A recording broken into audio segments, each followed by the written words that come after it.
সেক্ষেত্রে আমাদের এই মাউসুফ সিফতের ক্ষেত্রে আমরা যদি পরিচয় খেয়াল করি যে মাউসুফ এবং সিফত,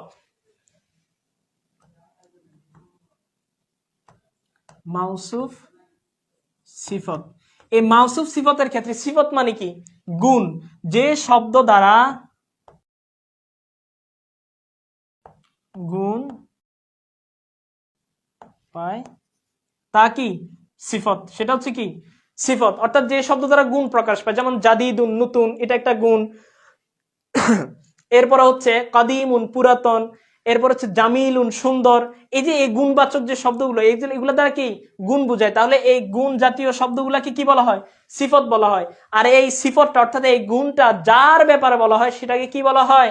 সেটাকে বলা হয় মাউসুফ। যেমন হচ্ছে কলামুন জাদিদুন, কলামুন জাদিদুন। এখন দেখো কলামুন জাদিদুন, জাদিদুন মানে হচ্ছে নতুন, তাহলে এই নতুন এটা হচ্ছে কি? সিফত।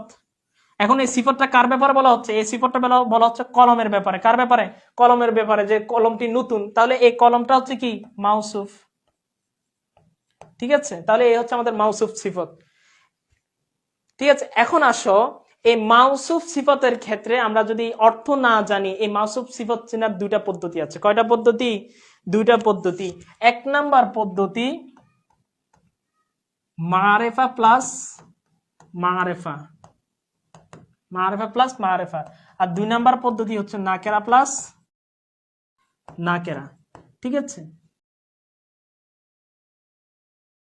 এই যে মারেফা প্লাস মারেফা, নাকেরা প্লাস নাকেরা, অর্থাৎ শব্দ দুইটাই কি থাকবে? পাশাপাশি দুইটা শব্দ, পাশাপাশি, কিন্তু পাশাপাশি দুইটা শব্দই হয় দোনোটা মারেফা আর না হলে দোনোটা নাকেরা। দোনোটা মারেফা হইলে এটা মাউসুফ সিফত, দোনোটা নাকেরা হইলে কি?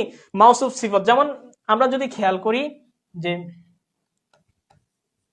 আল কোরআনুল কারিমু, ঠিক আছে, কারিম মানে কি? মহিমান্বিত। ঠিক আছে, এখন এই যে আল কারিম, এই যে দেখো আল কোরআনের মধ্যে আলিফ লাম যুক্ত আছে, তাহলে এটা আমাদের মারেফা প্লাস মারেফা হইলো। আবার এটার মধ্যে আলিফ লাম যুক্ত আছে, তাহলে এটাও মারেফা। তাহলে আমাদের সূত্র বলতেছে মারেফা প্লাস মারেফা হইলে কি হয়? মাউসুফ সিফত হয়। তাহলে এখানে কোরআন শব্দটা মাউসুফ,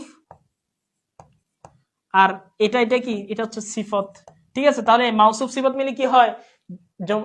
এখানে মোরাক্কাবে তাওসিফি হয়। ঠিক আছে, ওইটা আর যাবা না, এতটুকুই পড়ো তাহলে হবে। তাহলে আল কোরআনুল কারিমু, মহিমান্বিত কোরআন। তো এই যে কোরআন ব্যাপারে আমি কারিম দ্বারা কি করতেছি? সিফত। এই সিফতটা কার ব্যাপারে বলতেছে? কোরআনের ব্যাপারে বলতেছে। তাই এই জন্য কোরআনটা হচ্ছে মাউসুফ আর এটা হচ্ছে কি? সিফত। আর এটা চেনার পদ্ধতি বলছি কি? মারেফা প্লাস মারেফা হইলে।